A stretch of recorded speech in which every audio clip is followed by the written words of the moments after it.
नमस्कार दोस्तों, analyser app में आपका स्वागत है। अभिनंदन स्वीकार कीजिए। चलिए दोस्तों, हम इकोनॉमी सर्वे 2024-25 पे चर्चा कर रहे थे, जिसके अंतर्गत दोस्तों हम अध्याय 7 के आज दूसरा लेक्चर है। अध्याय 7 में कृषि एवं संबंध सेवाओं के बारे में हम पढ़ रहे हैं, अर्थात कृषि क्षेत्र के बारे में पढ़ रहे हैं। उसका क्या क्या योगदान है हमारे छत्तीसगढ़ जीडीपी में, ठीक ना।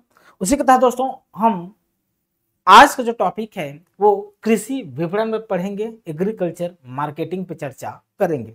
कृषि विपणन, कल हम कृषि के बारे में पढ़ चुके हैं, आज हम कृषि विपणन पे पढ़ेंगे। देखिए क्या कहता है, ठीक। जो जो मैं डेटा बताऊंगा दोस्तों वही डेटा को आपको पढ़ना है, बाकी डेटा को नहीं पढ़ना है, ठीक ना। जो जो मैं डेटा बताऊंगा उसी को याद करते जाना है। डेटा तो इसमें बहुत सारा 10,000 15,000 डेटा मिलेंगे, तो सभी याद करना पॉसिबल नहीं है, ठीक। कृषि विपणन, कृषि उपज मंडियां याद होना चाहिए। कृषि उपज मंडियां, ठीक ना। इसके बारे में पढ़ लेते हैं। फिर कितने मंडी हैं, कितने उप मंडी हैं, कई बार पढ़ चुके हैं। तो कृषि उत्पादन के सुनियोजित विपणन में, कृषि उत्पादन के सुनियोजित विपणन में मतलब मार्केटिंग में कृषि उपज मंडियों का विशेष योगदान रहा है, ठीक। तो जो कृषि है उसके मार्केटिंग में दोस्तों, विपणन करने में, मार्केटिंग करने में इसका विशेष योगदान है कृषि उपज मंडियों का। छत्तीसगढ़ राज्य में वर्तमान में 69 कृषि उपज मंडियां, 69 कृषि उपज मंडियां एवं 121 उप मंडियां कार्यरत है। तो कई बार पढ़ चुके हैं, लगभग 3 बार मैं डिस्कस कर चुका हूँ। तो भाई हमारे छत्तीसगढ़ में 69 मतलब 69 कृषि उपज मंडियां हैं एवं 121 उप मंडियां कार्यरत हैं। मंडी समितियों का मुख्य उद्देश्य कृषकों को शोषण से बचाना है। ये मंडी करते क्या है दोस्तों, ये किसानों को, हमारे किसान भाइयों को शोषण से बचाने का कार्य करते हैं, शोषण से मुक्त दिलाते हैं। शोषण से बचाना, समय अवधि में उनको उपज का उचित मूल्य दिलाना, तो सही समय अवधि में उनको उपज का सही मूल्य दिलाना इसका उद्देश्य है। एवं विपणन की सुविधाएं उपलब्ध कराना है। विपणन की सुविधाएं क्या कराना है दोस्तों, तो उपलब्ध कराना है, इसका मेन पर्पस है, ठीक ना। अब कृषि उपज मंडियों में आवक आय, ये तो नहीं पूछा जाएगा, ठीक ना। मंडियों में आवक आय ये भी नहीं पूछा जाएगा दोस्तों, ठीक। तो इंपॉर्टेंट डेटा नहीं है, यहाँ से ये दोनों इंपॉर्टेंट डेटा निकल कर आते हैं, ठीक।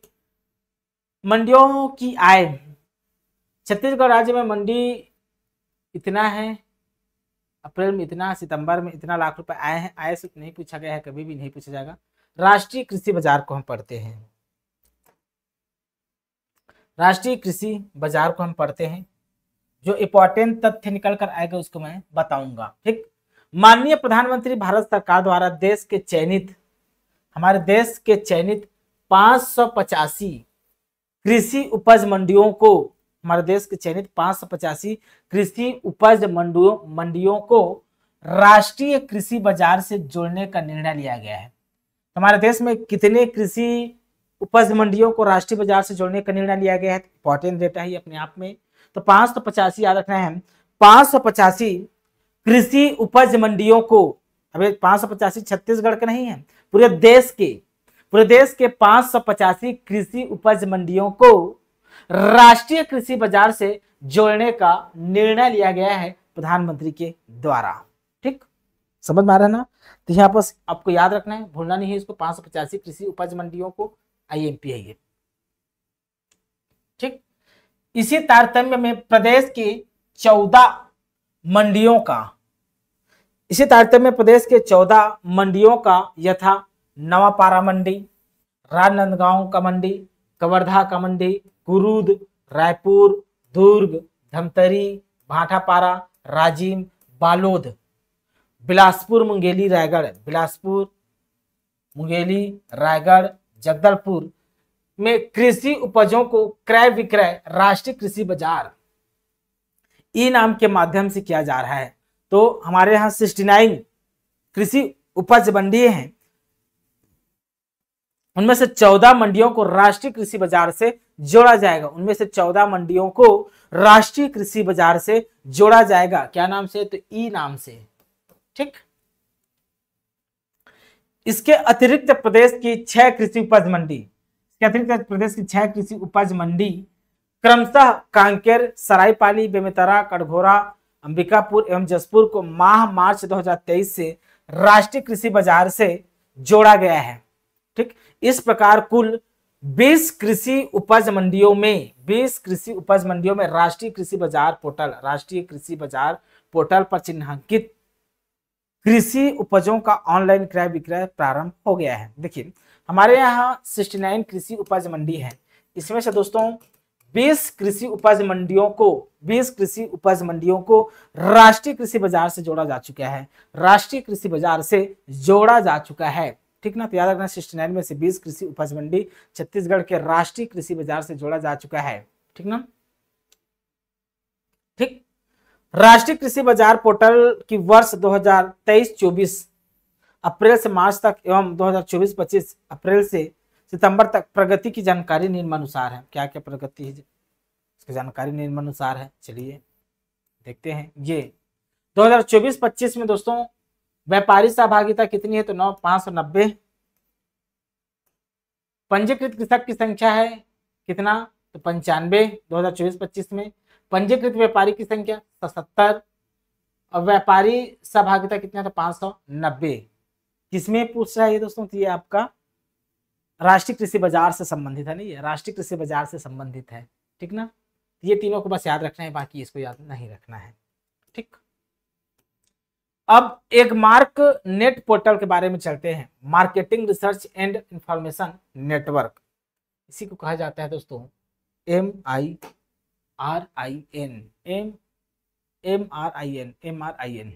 ठीक।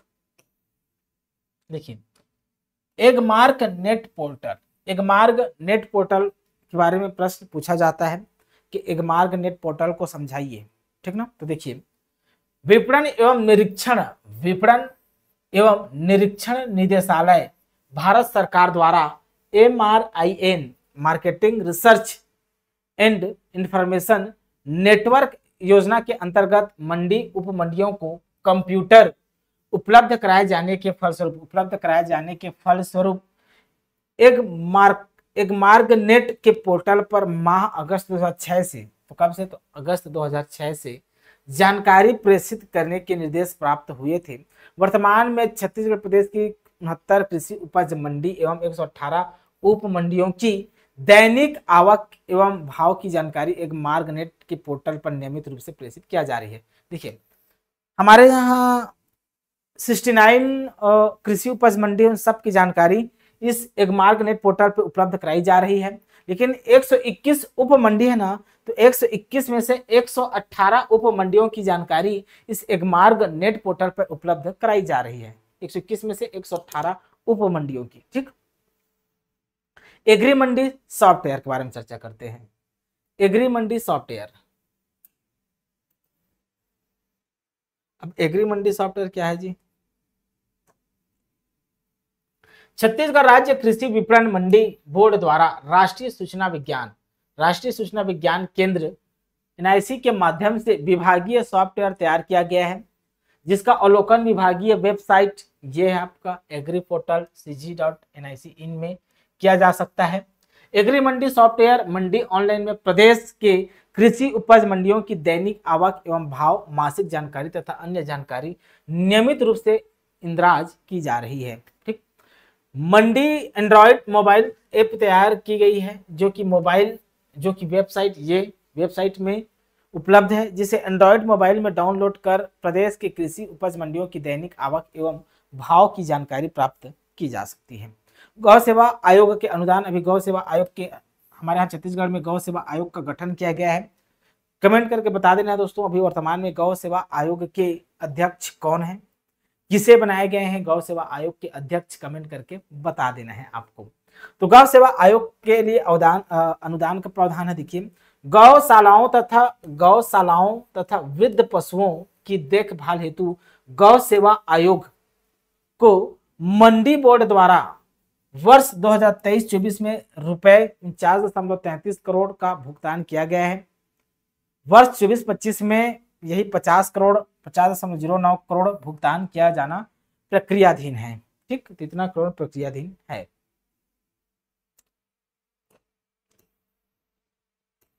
छत्तीसगढ़ कृषि उपज मंडी अधिनियम 1972 हमारे यहाँ कौन सा अधिनियम अभी संचालित है दोस्तों, कौन सा अधिनियम है हमारे यहाँ, तो छत्तीसगढ़ कृषि, देखिए छत्तीसगढ़ कृषि उपज मंडी अधिनियम 1972 हमारे यहाँ संचालित है। क्रमांक क्या है इसका, 24/1973 में लागू हुआ, क्रमांक 24 सन 1973। ठीक, राज्य स्थापना के पश्चात निम्नानुसार महत्वपूर्ण संशोधन किए गए हैं। अभी स्थापना के पश्चात, राज्य की स्थापना के बाद दोस्तों इस 1972 में क्या क्या संशोधन हुआ है इसको समझ लेते हैं।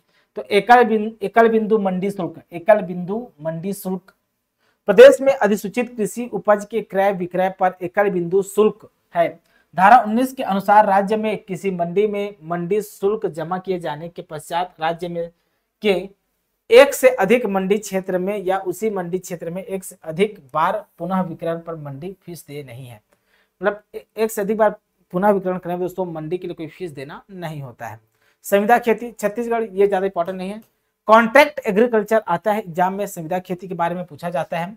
तो छत्तीसगढ़ कृषि उपज मंडी संशोधन अधिनियम 2005 के द्वारा मंडी अधिनियम की धारा 2 में संशोधन तथा नई धारा 37 का जोड़ी जाकर संविदा खेती के अधीन अधिसूचित कृषि उपज के विपणन के विनियमन संबंधी प्रावधान किया गया है। तदनुसार आदर्श उपविधि 2009 के उपविधि में संविदा कृषि का अनुबंध और आदर्श विशिष्ट शर्तें प्रभावशील की गई है। ये भी इंपॉर्टेंट नहीं है। संविदा खेती का कंसेप्ट पूछा जाता है, यहाँ पर कुछ कंसेप्ट निकल के कुछ फैक्चुअल नॉलेज निकल कर नहीं आया। ठीक, चलिए फालतू है ई ट्रेडिंग। हाँ, ई ट्रेडिंग देखिए, ई ट्रेडिंग थोड़ा सा यहाँ फैक्ट निकल के आ जाता है, जो बताऊंगा उसी को पढ़ना है आपको सिर्फ।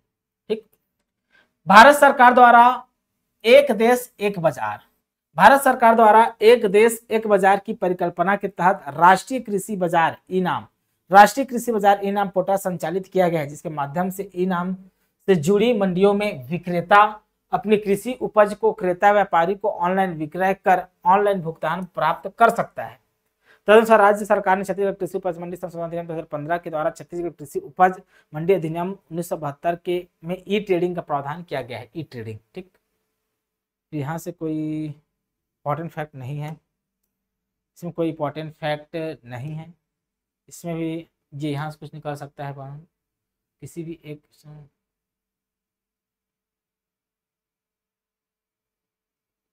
नहीं है इंपॉर्टेंट फैक्ट।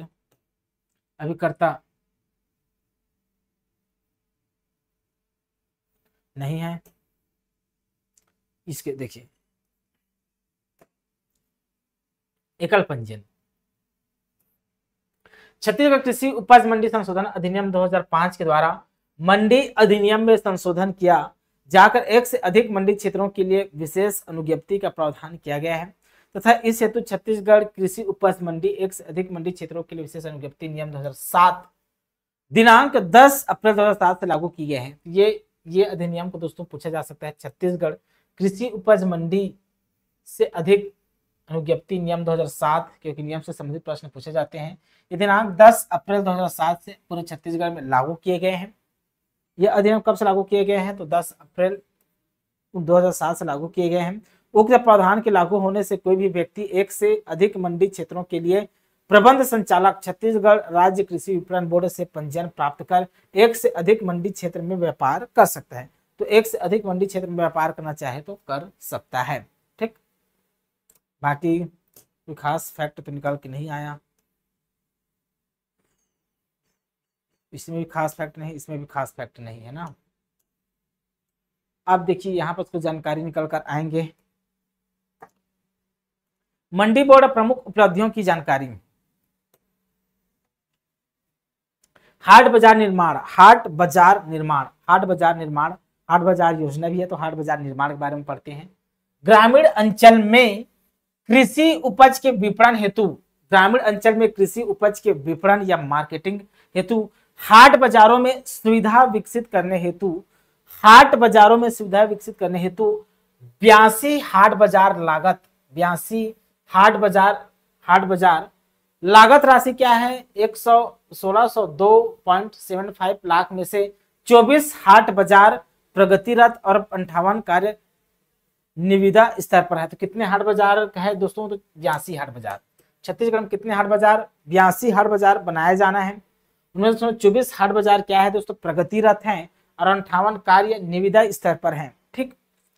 सड़क एवं पुलिया निर्माण, ग्रामीण सड़क एवं पुलिया हेतु 262 कार्य लागत राशि इतना स्वीकृत की गई है, जिसमें से 40-24 को भी इंपॉर्टेंट नहीं है, हाट बाजार बस इंपॉर्टेंट है।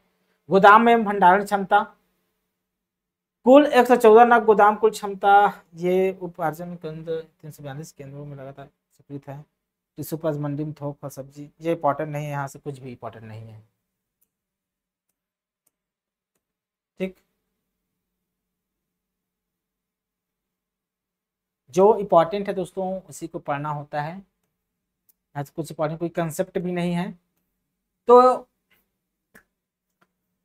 कृषि मार्केटिंग में ज्यादा नहीं पढ़ना है दोस्तों, कितने कृषि मंडी है, उपज क्या है, उसके आवक क्या है, और कुछ इंपॉर्टेंट अधिनियम है वो लागू कब हुआ, यही बस यहाँ से पढ़ना है, बाकी कुछ पढ़ना नहीं होता है।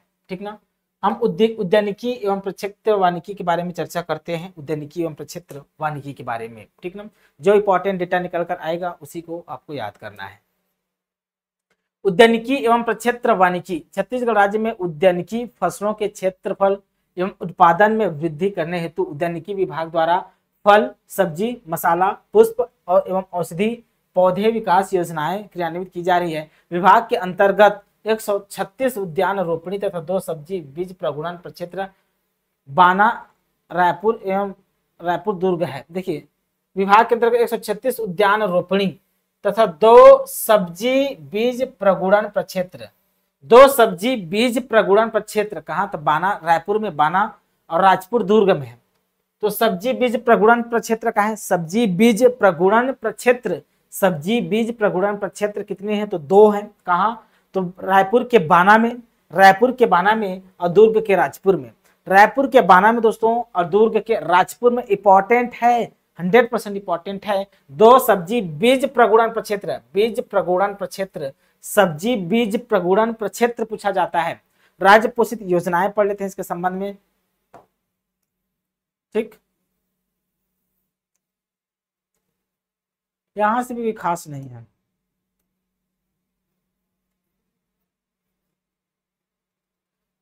देख, फल का नाम, ठीक, सबसे ज्यादा क्या होता है? फल होता है, सब्जी होता है, मसाला होता है, औषधि, सुगंध, पुष्प। किसका सबसे ज्यादा उत्पादन होता है दोस्तों? यही यहाँ से पूछा जा सकता है। तो क्रम से दिए हुए हैं। सबसे कम औषधि सुगंधित फसल होता है। ठीक ना। यहाँ से कोई खास डेटा निकल के नहीं आ रहा है। हाँ, यहाँ से कोई खास डेटा नहीं है, यहाँ से नहीं पूछा जाता है। ठीक ना। बस ये इसका क्रम पूछा जाता है, उसको तो आप पढ़ा चुका हूँ उधर पिछली क्लास में मैंने।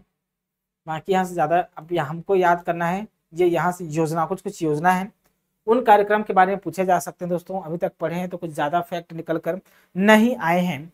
जो इंपॉर्टेंट फैक्ट है बस वहीं से क्वेश्चन पूछा जाता है। देखिए,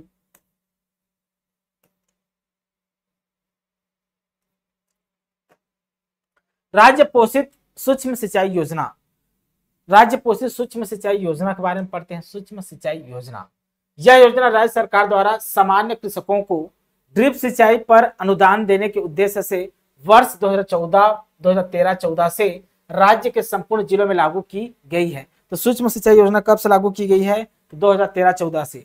सूक्ष्म सिंचाई योजना छत्तीसगढ़ सरकार द्वारा कब से लागू की गई है? तो 2013-14 से लागू की गई है संपूर्ण जिले में ना। योजना के अंतर्गत अनुमानित लागत का लघु एवं सीमांत कृषकों को 55% अनुदान एवं बड़े कृषकों को 45% अनुदान दिए जाने का प्रावधान है। तो अनुमानित लागत का जितने भी इस योजना के अंतर्गत जितने भी अनुमानित लागत हैं उसका दोस्तों लघु एवं सीमांत कृषकों को 55% अनुदान दिया जाएगा।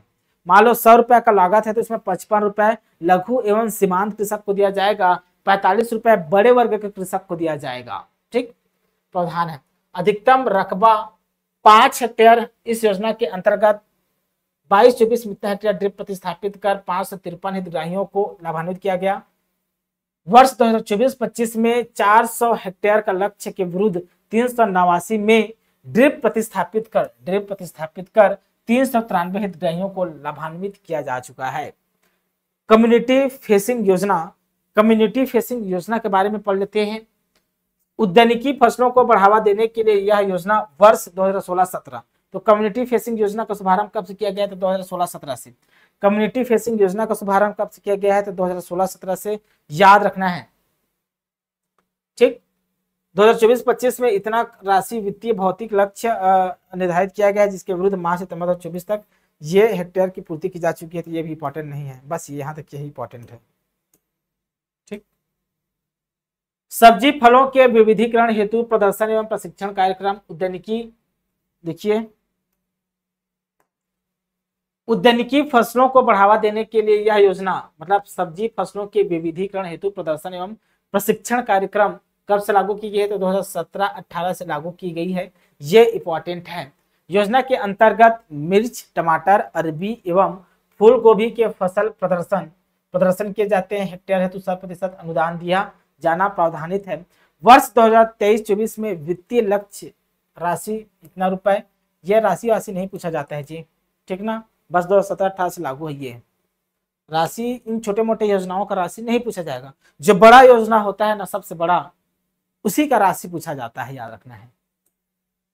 पोषण बाड़ी विकास कार्यक्रम, घर के आसपास उपलब्ध भूमि के सदुपयोग तथा पोषण स्तर में सुधार लाने और बाड़ियों से उत्पादित होने वाले सब्जियों का स्वयं के उपयोग के उपरांत सब्जियों के का विक्रय कर अतिरिक्त आय सृजन को बढ़ावा दिए जाने के उद्देश्य से पोषण बाड़ी विकास कार्यक्रम लागू की गई है। पोषण बाड़ी विकास कार्यक्रम लागू की गई है। इस योजना के अंतर्गत फल पौधे, वर्मी कंपोस्ट एवं खरीफ, रबी एवं जायद तीनों मौसम में बीज प्रदान किए जाने हेतु राशि इतना प्रति बाड़ी प्रतिशत का अनुदान दिए जाने का अनुदान है। बस इसमें ये है, ठीक है, ये रुपए है बस, ठीक है। एकीकृत बागवानी मिशन योजना, एकीकृत बागवानी मिशन योजना उद्यानिकी सर्वांगीण विकास हेतु फल, पुष्प, सब्जी, जड़ें तथा कंद वाली फसलें, मसाले, सुगंधित पौधे, काजू, आम आदि तथा जैविक खेती को बढ़ावा देने हेतु संचालित है। इस योजना के अंतर्गत इतना राशि है, राशि नहीं पूछा जाता है, बस इसका उद्देश्य पता होना चाहिए, इन योजनाओं का ऑब्जेक्ट पता होना चाहिए, पर्पस पता होना चाहिए मेरे प्यारे बच्चों, कि किस लिए इस योजनाओं को संचालित किया जा रहा है और कब से संचालित किया जा रहा है। बस दो ही बातें याद रखनी है। इसके संबंध में जो डेटा निकल के आते हैं, इतना करोड़, ये सब चीज याद करने की जरूरत नहीं है, क्योंकि नहीं पूछेगा, गारंटी देता हूं मैं। रोपण अधोसंरचना का विकास, हाईटेक नर्सरी, 4 हेक्टेयर क्षेत्रफल में हाईटेक रोपण की स्थापना हेतु इकाई लागत ₹1,00,000 प्रति यूनिट, 100 लाख प्रति यूनिट। सार्वजनिक क्षेत्रों में हाईटेक रोपणी की स्थापना पर 100% अनुदान एवं निजी क्षेत्र हेतु इतना करोड़ है। त्याग लघु नर्सरी को पढ़ लेना है।